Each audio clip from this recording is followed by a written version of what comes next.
Olá pessoal da disciplina Prática da Matemática Laboratório do Ensino 1. Isso aqui é uma aula simulada, valendo como a terceira nota desse módulo. O professor é o Gustavo Petroli, Gustavo H. Petroli. O plano de aula. A carga horária é de 20 minutos. O tema dessa aula será a regra de 3 simples. O objetivo geral é resolver e elaborar problemas que envolvam relações de proporcionalidade direta entre duas ou mais grandezas, inclusive escala, divisão em partes proporcionais, taxa de variação, em contextos socioculturais, ambientais e outras áreas. O objetivo específico é resolver situações, problemas, utilizando a propriedade da proporcionalidade. O conteúdo são grandezas diretamente proporcionais. O desenvolvimento do tema e os procedimentos de ensino, inicialmente será mostrado um slide interativo. Tentaremos colocar esse vídeo, juntamente com esse slide, sobre o conteúdo de regras de 3 simples, bem como a resolução de alguns exemplos para fixar melhor essa matéria. Então vamos aqui para a definição. A regra de 3 simples é um processo prático para resolver problemas que envolvem 4 valores, dos quais conhecemos 3. Devemos, portanto, determinar um valor a partir dos outros 3 já conhecidos. Então, para ficar melhor aqui, geralmente a regra de 3 nós resolvemos ela através aqui de 3 passos muito simples. Os passos utilizados numa regra de 3 simples são o seguinte: primeiro passo, construir uma tabela agrupando as grandezas da mesma espécie em colunas e manter na mesma linha as grandezas de espécies diferentes em correspondência. O segundo passo é identificar se as grandezas são diretamente ou inversamente proporcionais. E o terceiro passo é montar a proporção e resolver a equação.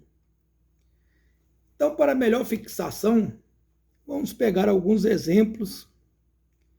Vamos resolver alguns exemplos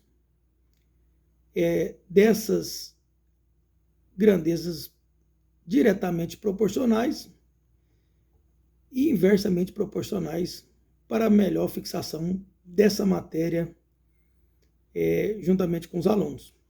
O primeiro exemplo é com a área de absorção de raios solares de 1,2 metro quadrado, aliás, 1,2 metro quadrado, uma lancha com motor movido a energia solar consegue produzir 500 watts por hora de energia. Aumentando essa área para 1,5 metro quadrado, qual será a energia produzida? Ao aqui interpretar o problema, nós podemos observar que aumentando a área de absorção, também aumentará a energia produzida. Então, aqui na primeira coluna, nós vamos colocar as áreas. Primeiro 1,2 e a segunda 1,5 metro quadrado. Na segunda coluna, vamos colocar primeiro a grandeza que nós conhecemos, 500 watts, e a quarta grandeza que nós não a conhecemos, então vamos colocar um X. Então aqui, se nós olharmos aqui na segunda coluna, vamos colocar aqui uma seta indicando aqui 400, uma seta descendo aqui para a incógnita no qual nós não conhecemos. Então, nós observamos que se eu aumentar o metro quadrado de absorção, eu vou aumentar aqui a energia produzida. Então, nós podemos ver que quando fala de aumentar, aumenta, nós falamos assim que aumentou. São grandezas, aqui nós chegamos à conclusão que são grandezas diretamente proporcionais. Aumentou a área, aumentou a absorção, a produção de energia. Então, como que ficará isso aqui? Nós faremos aqui uma multiplicação cruzada. Ficará 1,2x, 1,2 vezes x, é 1,5 vezes 400. Então, 1,5 será 600, dividido por 1,2 vezes x, está multiplicando, nós passaremos aqui para o outro lado dividindo. Então, ficará 600 dividido por 1,2, que será 500. Então, numa área de absorção de 1,5 m², produzirá 500 watts por hora de energia.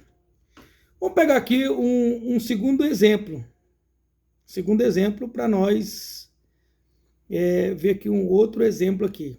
Um trem deslocando a velocidade média de 400 km por hora faz um determinado percurso em 3 horas. Em quanto tempo faria esse mesmo percurso se a velocidade utilizada fosse de 480 km por hora? Então, nós podemos observar que quanto maior a velocidade, menor é o tempo gasto para fazer o mesmo percurso. Então, nós podemos observar que o quê? Essa aqui é uma grandeza inversamente proporcional. Aumentando a velocidade, diminuirá aqui o tempo para percorrer a mesma distância. Então, aqui, olha, se nós colocarmos aqui, nós observar, nós vamos chegar à conclusão que essa aqui é uma grandeza inversamente proporcional. Portanto, então, nós faremos o seguinte: nós multiplicaremos o 480, né? Nós temos aqui, nós sabemos que em 3 horas se percorreu 400 quilômetros. Nós não sabemos quantos tempo levará para percorrer 480 quilômetros. Portanto, então, vamos multiplicar o 480 vezes a incógnita, o tempo que nós não sabemos, e multiplicaremos aqui o 400 vezes as 3 horas, que é uma grandeza que nós já conhecemos. Então, ficará o seguinte: 480 vezes x é igual a 1.200. Como 480 está multiplicando, nós passaremos ele para o outro lado, dividindo. Então, ficará 1.200 dividido por 480. Chegaremos a um resultado que, para percorrer esse mesmo percurso, numa velocidade de 480 km por hora, demorará 2 horas e meia ou 2 horas e 30 minutos. Vamos aqui para um terceiro exemplo. Esse terceiro exemplo aqui, a Bianca comprou 3 camisetas e pagou R$120. Quanto ela pagaria se comprasse 5 camisetas do mesmo tipo e preço? Então, 3 camisetas ela pagou R$120. Nós temos outra grandeza que é 5 camisetas, nós não temos esse valor que ela pagaria nessas 5 camisetas.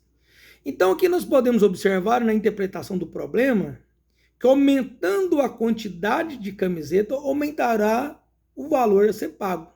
Então, essa aqui é uma grandeza diretamente proporcional.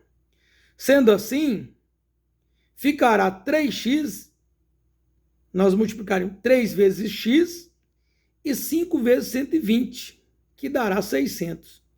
Como 3 está multiplicando x, nós passaremos ele para o outro lado dividindo, ficará 600 dividido por 3, que é igual a 200. Então, a Bianca pagará em 5 camisetas o valor de R$200. Vamos pegar aqui um outro exemplo. Um pintor utilizou 18 litros de tintas para pintar 600 metros quadrados de uma parede. Quanto litro de tinta será necessário para pintar 450 metros nessas mesmas condições? Vamos relacionar os dados através da tabela. Nós sabemos que com 18 litros ele pintou 60 metros quadrados. Nós não sabemos quantos litros ele precisará para pintar 450 metros quadrados. Então o que? Nós vamos multiplicar os 60 vezes a quantidade de litros que nós não sabemos, que ficará 60 vezes x, colocaremos aqui incógnita x, e multiplicaremos os 18 litros vezes os 450 metros quadrados. Então ficará 60x é igual a 8.100. Então o 60 está multiplicando o x, nós passaremos ele para o outro lado dividindo, ficará 8.100 dividido por 60, dará o resultado de 135. Portanto, serão necessários para pintar 450 metros de parede, a quantidade de 135 litros de tinta, nas mesmas condições. Então, como podemos observar aqui, a regra de 3 para solucionar alguns problemas, fica muito mais fácil nós aplicarmos essa regra de 3 quando nós conhecemos algumas grandezas e falta apenas descobrir. Nós temos 3 grandezas e falta apenas descobrir uma quarta grandeza. Então, aplicando a regra de 3, torna-se muito mais fácil para resolver o problema. Eu espero que esteja, que ficou bem claro o assunto e que todos possam ter compreendido a matéria. E eu aqui agradeço. O meu muito obrigado e até a próxima.